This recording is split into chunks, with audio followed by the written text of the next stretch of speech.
Le niveau 18 se présente sous une forme unique à chaque voyageur. Il ressemble à une maternelle ordinaire, mais apparaît également comme une reconstitution étrange et sans vie des souvenirs du voyageur durant sa vie d'enfance et le début de son adolescence. Les environnements de ce niveau varient énormément, comme on pourrait s'y attendre. Ils peuvent se manifester aussi bien en intérieur qu'en extérieur, représentant différents lieux du passé du voyageur. Parmi les exemples les plus fréquents figurent les maisons, les écoles, les parcs, les voitures et d'autres lieux marquants.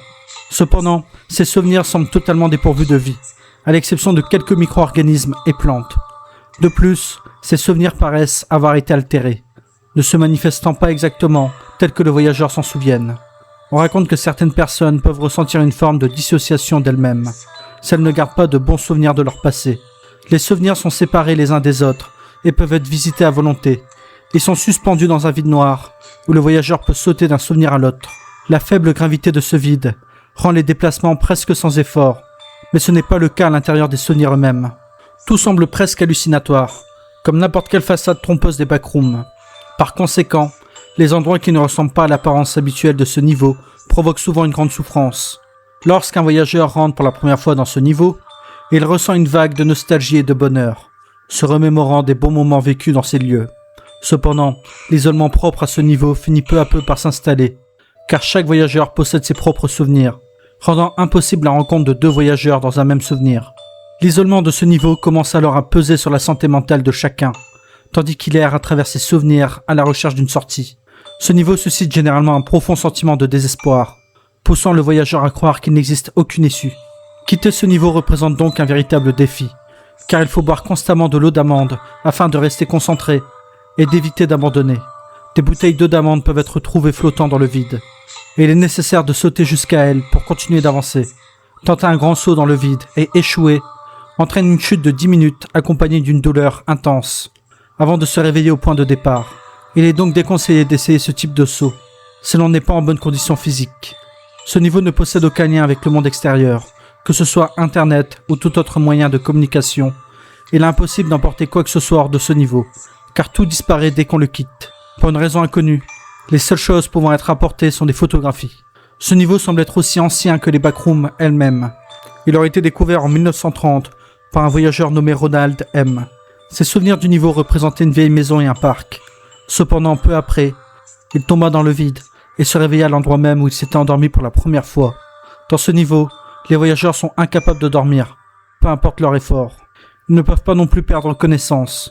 On reste constamment éveillé ici, même si la fatigue continue de s'accumuler. Si quelqu'un est extrêmement épuisé, il lui est recommandé de simplement sauter dans le vide. De nombreuses rumeurs circulent au sujet des hallucinations pouvant survenir dans ce niveau. Elles peuvent être auditives, visuelles, ou même provoquer un afflux soudain de souvenirs oubliés. Ces phénomènes sont également considérés comme faisant partie de l'effet de paranoïa, lequel s'intensifie avec le temps. Des entités sont fréquemment rencontrées dans ce niveau, mais elles représentent peu de danger pour les voyageurs.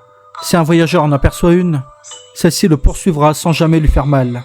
Elle se contentera de le suivre pendant un certain temps. C'est durant cette période que les voyageurs peuvent parfois se rencontrer et former des colonies. Toutefois, ces groupes sont généralement temporaires et finissent par se dissoudre en raison de la nature complexe et instable de ce niveau. Après un certain temps, l'effet de paranoïa commence à se manifester. Le niveau ainsi que les souvenirs du voyageur deviennent de plus en plus sombres et obscurs, jusqu'à ce qu'il soit impossible de voir quoi que ce soit sans source de lumière. Plus une personne reste longtemps dans ce niveau, plus elle risque de subir des dysfonctionnements visuels et des anomalies graphiques. Bien qu'ils ne soient pas dangereux en eux-mêmes, ces dysfonctionnements peuvent dupliquer les souvenirs dans le vide, augmentant ainsi le risque de chute. À mesure que les voyageurs sombrent dans la folie, leurs souvenirs se transforment progressivement en souvenirs traumatiques, alimentant sans cesse le cycle de l'effet de paranoïa. Des notes retrouvées et attribuées à des auteurs inconnus semblent confirmer la réalité de cet effet. Lorsque je me remémore mon passé, un sentiment de nostalgie m'envahit. Pourtant, je ne peux nier que je reste ancré dans le présent. C'est presque comme si j'avais été transporté à l'époque de la maternelle. Cependant, quelque chose ne va pas. L'environnement paraît déformé, comme si les objets étaient suspendus dans le vide. Cette étrange sensation de vide résonne dans toute l'atmosphère, accentuant encore davantage la désorientation déjà présente. L'effet de paranoïa constitue l'aspect le plus marquant de ce niveau. Il débute généralement après 1 ou 2 jours d'exploration, lorsque les souvenirs et l'environnement deviennent si sombres que rien ne peut être distingué sans une lanterne. Les entités apparaissent alors de plus en plus fréquemment. Bien qu'elles ne représentent pas une menace importante pour les voyageurs, ces entités peuvent poursuivre un voyageur qui attire leur attention. Mais elles ne chercheront pas à lui faire du mal. Elles se contentent de le suivre pendant une courte période. Cette phase se caractérise également par la création de colonies par les voyageurs. Cependant, après un certain temps, ceux-ci deviennent incapables d'accumuler des ressources dans un même lieu pendant une longue période, avant de retrouver cette capacité plus tard. L'ensemble forme un système complexe, fragmenté et déconnecté, à l'image du niveau de lui-même.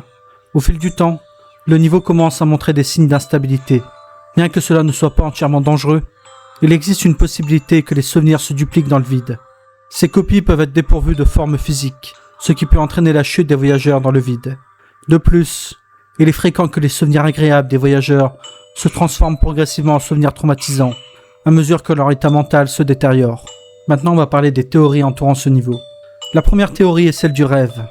En raison de la nature étrange de ce niveau, qui ressemble fortement à un souvenir d'enfance, et du fait que le seul moyen d'y accéder est le sommeil, de nombreux débats existent quant à son existence réelle. Certains se demandent si ce niveau existe réellement, ou s'il ne s'agit que d'un rêve partagé par de nombreux voyageurs.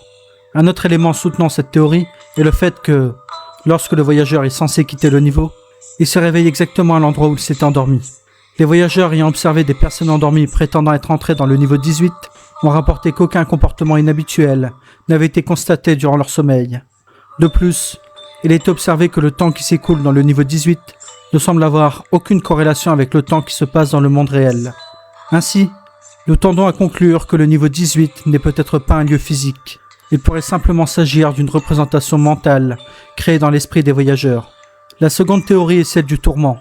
Selon certains voyageurs, ce niveau serait une forme de punition cruelle infligée par les backrooms à ceux qui s'y aventurent.